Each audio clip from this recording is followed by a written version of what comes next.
오늘 우리에게 주시는 하나님의 말씀은 신약 성경 마태복음 19장 16절로부터 22절까지 말씀이 되겠습니다.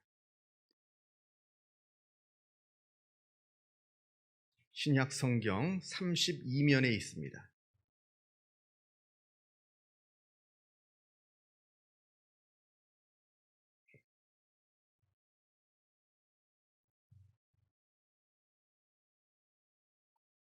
마태복음 19장 16절로부터 22절까지 말씀을 봉독합니다. 이 계시의 말씀을 봉독할 때에 살아계신 하나님의 음성을 다 함께 들으실 수 있기를 바랍니다.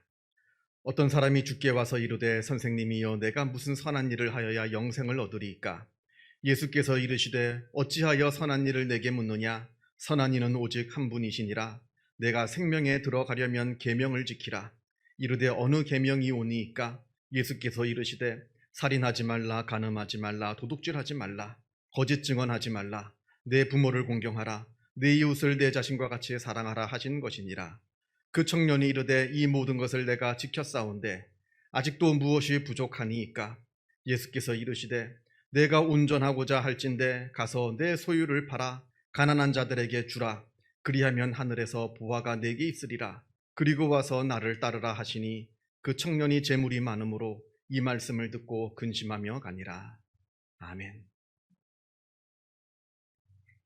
인도에서 전해 내려오는 이야기라 합니다. 어느 어리석은 원숭이가 있었습니다. 이 원숭이가 어느 날 완두콩이 가득 들어있는 항아리 하나를 발견하고는 그 콩 한 줌을 손에 가득 쥐고 급히 나무 위로 올라갑니다. 거기서 아무에게도 들키지 않고 아무에게도 뺏기지 않고 혼자 몰래 먹고자 하는 그 심산으로 나무 위로 올라갔습니다. 그런데 그만 실수로 그만 손에 있던 콩 하나를 땅에 떨어뜨립니다. 그 떨어지는 콩을 재빨리 다시 잡기 위해서 손을 뻗었습니다만, 그러나 그러는 바람에 오히려 그 쥐고 있던 그 콩을 모조리 다 땅에 쏟아버리고 말았습니다. 그 모습을 밑에서 지켜보고 있던 닭과 오리들이 지금이 기회다 하면서 몰려와서 그 콩들을 다 집어먹고 말았다는 이야기입니다. 여러분, 소탐대실이라는 말을 아실 겁니다. 작은 것을 탐하려다가 큰 것을 잃어버리는 것을 말합니다. 참으로 어리석은 자의 모습이라 말하지 않을 수가 없고요. 그러나 반대로 사소취대라는 말이 있습니다. 이 말은 작은 것을 버리고 큰 것을 얻는다라는 뜻입니다. 큰 것을 얻기 위해서 작은 것을 희생할 줄 아는 그러한 지혜를 말합니다. 마태복음 13장에 7가지 천국의 비유 말씀이 나옵니다. 그 중에 밭에 감추인 보화의 비유를 다들 기억하실 겁니다. 어느 가난한 소장농이 있었습니다. 이 밭은 자기 게 아닙니다. 남의 밭을 빌려가지고 내가 농사를 짓고 있는 것이지. 그런 소장농이 어느 날 밭을 갈다가 땅 밑에 숨겨져 있는 아주 엄청난 양의 보화를 발견하게 됩니다. 누가 했는지 모르겠지만 밭을 갈다 보니까 밭 아래에 엄청난 양의 보화가 숨겨져 있었던 겁니다. 이 당시에는 수시로 난리가 벌어졌거든요. 수시로 난리가 벌어지고 수시로 전쟁이 일어나고 그런 아주 혼란한 시기가 바로 이 시대인데, 그렇게 전쟁이 벌어지고 나면 내가 가지고 있는 이 보화들을 어디 안전하게 둘 곳이 없습니다. 그거 싸들고 다 피난 갔다가는 뭐 무거워서 거추장스럽기도 하거니와 오히려 위험해집니다. 그거 누가 훔쳐갈 수도 있고요. 아니면 그거 빼앗겠다고 날 죽일 수도 있는 거고요. 그래서 이걸 들고 갈 수는 없습니다. 그러니까 아무도 모를 때 몰래 내 밭에 깊이 땅을 파서 숨겨두는 겁니다. 그리고 전쟁을 피했다가 피신을 갔다가 피난을 갔다가 전쟁이 끝나서 다시 돌아와서 그 땅을 열어서 다시 꺼내면 되니까요. 그런 일들이 이제 수시로 벌어지게 되었는데, 아마 그 주인이 전쟁이 끝난 다음에도 돌아오지 못하고 아마 전쟁 때 죽은 모양입니다. 그래서 이 보화는 밭에 감추인 채, 아무도 모르는 채 이 밭이 그냥 이 사람 저 사람 긴 세월 동안 이리 팔리고 저리 팔리고 하던 그런 땅이었던 것 같습니다. 그런데 이 소장농이 밭을 갈다가 그만 엄청난 양의 보화를 발견했습니다. 그러자 이 소장농은 그 보화를 다시 가만히 땅 위에 묻어두고 자기가 가지고 있는 모든 전 재산을 다 팔아서 이 밭을 삽니다. 왜냐하면 이 밭을 사면 이 밭과는 아주 비교할 수 없는 엄청난 양의 보화를 내가 가질 수 있기 때문에 그러합니다. 이 보화를 차지하기 위해서 자기의 모든 것을 아무 미련 없이 다 팝니다. 그동안 내가 아끼던 물건 다 소용없습니다. 이거 팔아야 그거 살 수 있는데 아무 미련 없이 내가 아끼던 물건 다 팝니다.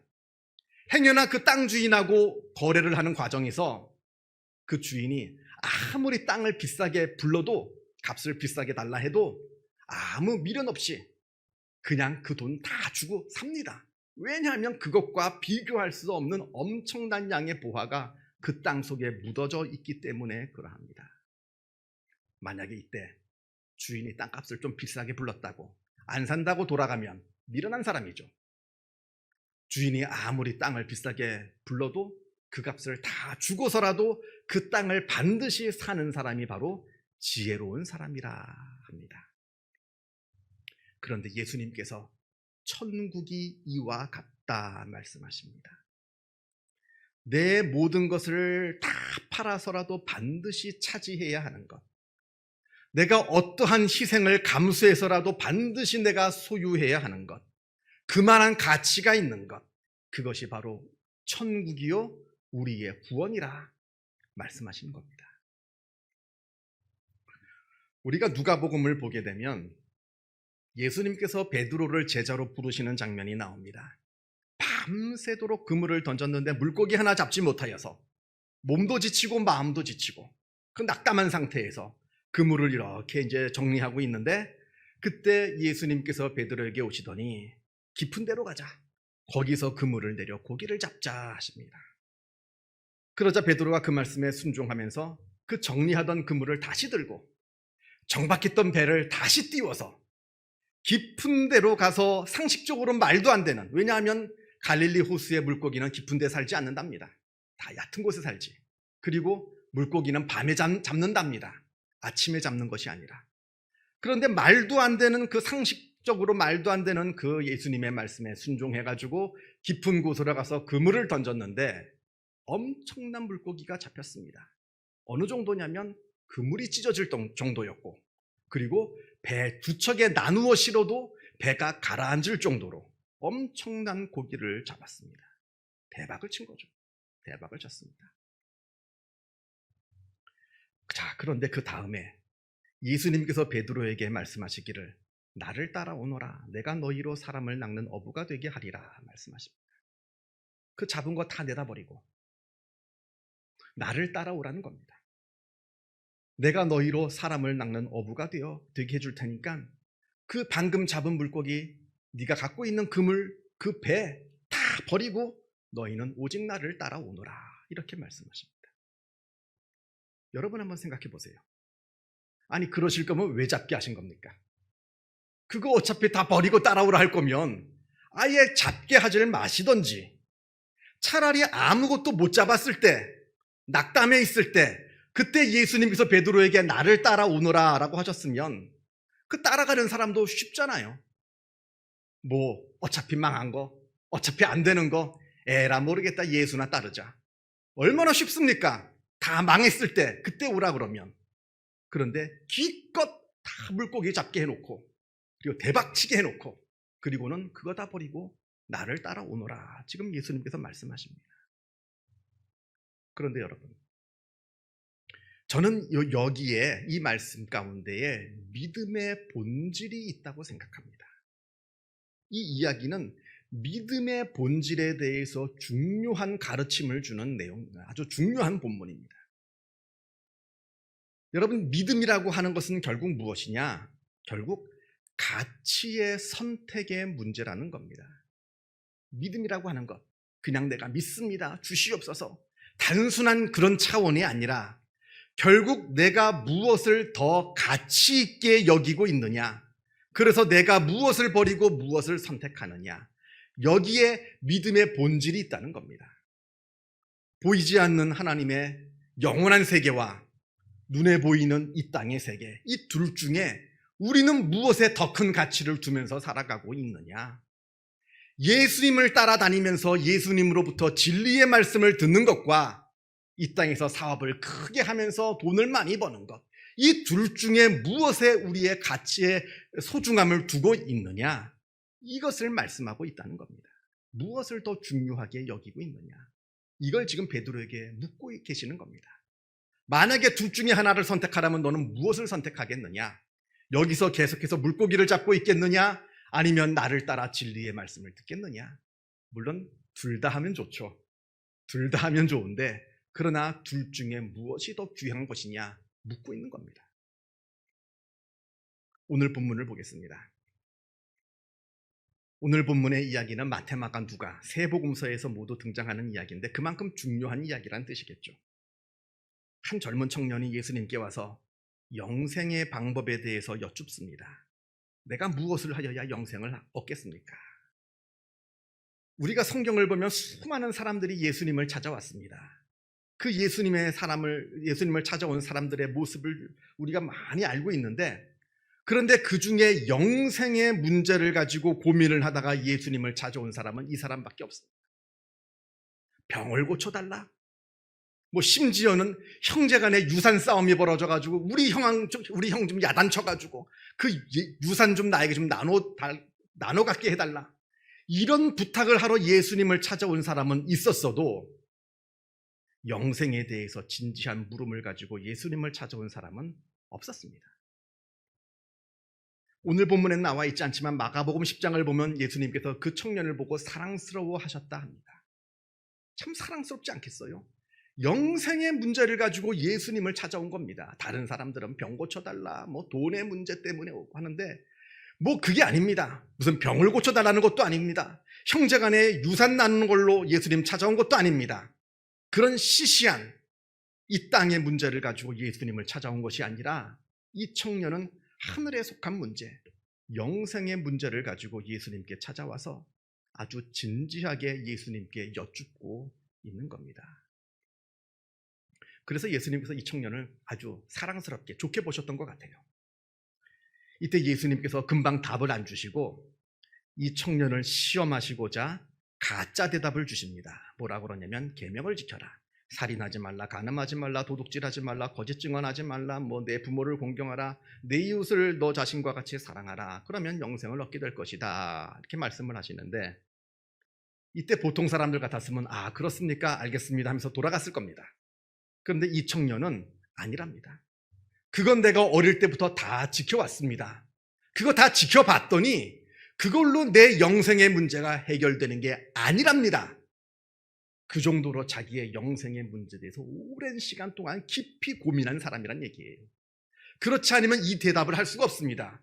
예수님께서 계명을 지켜라 그러면 아 그렇습니까 하면서 돌아갔지, 예수님 내가 해봤더니 이걸로 영생의 문제가 해결이 안 되더랍니다. 어떻게 해야 됩니까? 하면서 자신의 깊은 영생에 대한 고민의 문제를 예수님께 털어놓는 겁니다. 여러분은 여러분의 구원의 문제를 놓고 얼마나 진지한 고민을 하고 계십니까? 우리가 세상을 살아가면서 이 땅의 문제를 가지고 참 많은 생각과 고민을 하면서 살아가잖아요. 돈 버는 문제, 승진하는 문제, 시험에 합격하는 문제, 건강의 문제, 여러 많은 문제들. 이 땅에 속한 문제들을 가지고는 그렇게 진지하게 고민하고 생각을 모으고 아주 집중하면서 살아갑니다만, 그러나 정작 중요한 우리의 구원의 문제를 놓고는 얼마나 진지하게 고민하면서 살아가고 있느냐 하는 말입니다. 그거 다 믿으면 구원받는 거 아닌가요? 맞습니다. 믿으면 구원받습니다. 성경에 분명하게 말씀하고 있습니다. 그런데 문제는 뭐가 믿음이냐 하는 거죠. 도대체 뭐가 믿음이냐? 믿으면 구원받는다고 하는데 도대체 뭐를 보고 믿음이라고 하나님께서 말씀하고 계시는가? 그냥 교회 나오면 믿음인가요? 내가 그냥 믿습니다 하면 믿음인가요? 아니면 영접기도 그거 따라 한번 내가 말로 내뱉었다고 그게 바로 믿음이냐 하는 말입니다. 그걸로 되던가요? 오늘 본문이 바로 이 믿음이 무엇인가를 말씀하고 있는 본문인 겁니다. 자, 그러자 예수님께서 다시 말씀하십니다. 이제 진짜 대답이 나오는 거예요. 예수님의 진짜 대답이 나옵니다. 네가 온전하고자 할진대 가서 너의 소유를 다 팔아 가난한 자들에게 나누어 주라. 그리하면 하늘에서 보화가 내게 있으리라. 그리고 와서 나를 따르라 하시니. 우리가 이 말씀을 읽을 때 오해해서는 안 됩니다. 이 말씀은 부자는 천국에 갈 수 없다는 얘기가 아닙니다. 그리고 헌금을 많이 해야 천국에 갈 수 있다는 얘기도 절대로 아닙니다. 이 말씀은 가치의 선택에 있어서 그 우선순위를 지금 말씀하고 있는 겁니다. 너는 지금 너의 영생과 구원을 너의 가장 귀한 것으로 여기고 있느냐? 아니면 다른 것을 너의 구원보다 더 소중한 것으로 여기고 있느냐? 돈이나 명예나 출세하는 것이나 이 세상에서의 행복이나 기타 다른 것들, 이런 것들을 너의 영생과 너의 구원보다 더 소중한 것으로 여기고 있느냐? 지금 이걸 물으시고 계시는 겁니다. 제가 설교할 때마다 종종 말씀을 드리는 부분이라서 아마 우리 성도들이라면 이제는 다 기억하실 줄로 압니다. 믿음에 대한 여러 많은 정의들이 있습니다만 제가 가장 좋아하는 믿음의 정의가 있습니다. 미국의 신학자 폴 틸리히가 믿음을 정의하기를 믿음은 궁극적 관심이다. 믿음은 다른 게 아닙니다. 나의 가장 궁극적 관심이 내 믿음의 대상입니다. 내가 지금 돈에 대해서 내 모든 관심이 그 돈에 집중하여 있다면 지금 나는 하나님을 섬기는 것이 아닙니다. 돈을 섬기고 있는 것이지. 지금 내가 어떻게든 출세해야겠다, 여기에만 내 모든 생각이 집중되어 있다면 아무리 교회를 오래 다녀도 그 사람은 하나님을 믿는 사람이 아닙니다. 출세를 믿는 사람이죠. 내 정신, 내 마음, 내 생각의 온통 그 최우선순위가 하나님께로 집중되어 있을 때, 그때 우리는 하나님을 믿는 자가 되는 겁니다. 내가 하나님보다 더 많이 사랑하는 것이 있다면 나는 지금 하나님을 섬기는 것이 아니라 그것을 지금 섬기고 있는 겁니다. 이걸 묻고 있는 겁니다. 네가 지금 무엇을 가장 사랑하고 있느냐? 이 말씀을 읽으면서 많은 사람들이 오해합니다. 오늘 당장 나는 하나님만을 제일 사랑합니다, 하나님만을 섬기겠습니다 했는데 오늘 밤에 잠을 자는데 하나님께서 꿈에 나타나셔서 아무개야 네가 갖고 있는 거 다 내놔라. 네가 갖고 있는 집 다 팔고, 네가 갖고 있는 거 다 팔고 다 헌금하고 내놔라. 이러시면 어떡합니까? 그런데 우리가 이 말씀을 읽으면서 잊지 말아야 할 사실이 있습니다. 하나님은 절대로 우리의 것을 빼앗는 분이 아닙니다. 하나님은 우리에게 복 주시는 분이시고 우리에게 복을 주시고자 이 말씀을 주시는 것이지 우리의 것을 빼앗고자 이 말씀을 우리에게 주시는 분이 절대로 아니라는 겁니다. 예수님께서 이 청년 걸 지금 빼앗고자 지금 이 청년 보고 다 팔고 나를 따라오라는 얘기가 아닙니다. 아마 이 청년이 예 그러겠습니다 그러면 됐다, 두어둬라, 놔둬라 했을 겁니다. 예수님은 그런 분이 아니에요. 베드로가 예수님을 모든 것을 다 버리고 예수님을 따랐다 합니다만 바울 서신 보면 자기 가족도 거느리면서 이러면서 선교 활동을 했습니다. 다 하나님께서 뺏지 않으세요. 다시 돌려주시고 더 풍족하게 채워주시고자 이 말씀을 하고 계시는 것이지. 예를 들면 이런 겁니다. 여러분들 자녀들, 어린 자녀들 아니면 손자 손녀들, 어린 손자 손녀들 맛있는 과자를 먹습니다. 꼭 그러죠. 심술궂게 하면서 한 개만. 그 먹고 있는 그 과자 너무 먹고 싶어서 달라고 합니까? 아니면 그 아이가 먹고 있는 게 그 맛있게 먹는 게 너무 배가 아파서 그거 빼앗고자 그거 달라고 하는 겁니까? 아니잖아요.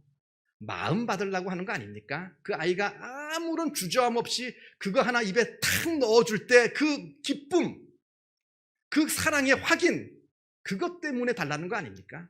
달라고 할 때도요, 줘도 될 만큼만 달라고 합니다. 다 안 뺏어가요. 줘도 될 만큼만 달라 합니다. 또 행여나 맨 마지막에 있는 거, 딱 하나 남은 거, 그거 달라 했는데 탁 입에 넣어줬어요. 그거 먹고 입 딱 씻습니까? 아니죠. 당장 손 붙들고 가가지고 그거 사주죠.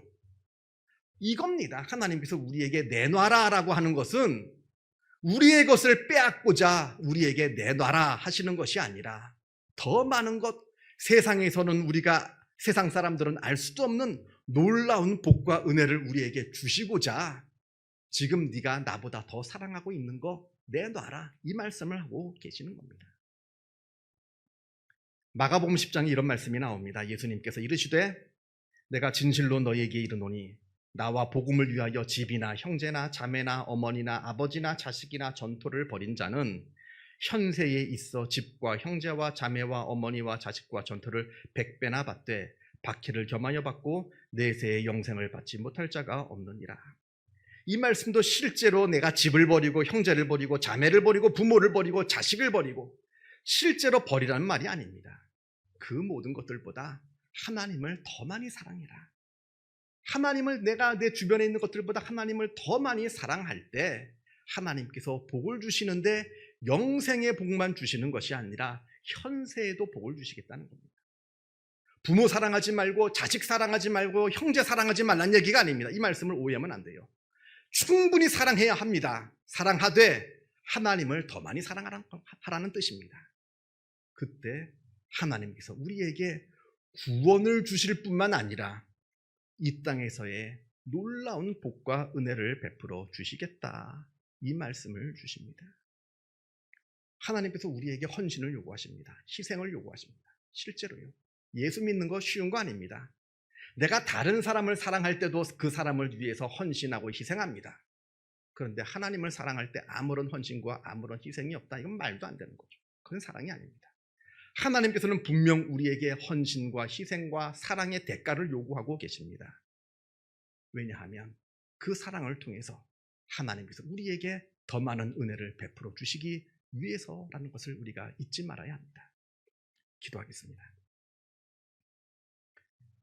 사랑과 은혜가 충만하신 하나님 아버지, 우리를 사랑하시는 하나님 아버지, 하나님께서 우리를 위해서 얼마나 사랑을 베풀어 주시는지 우리가 깨달아 알게 하여 주옵소서.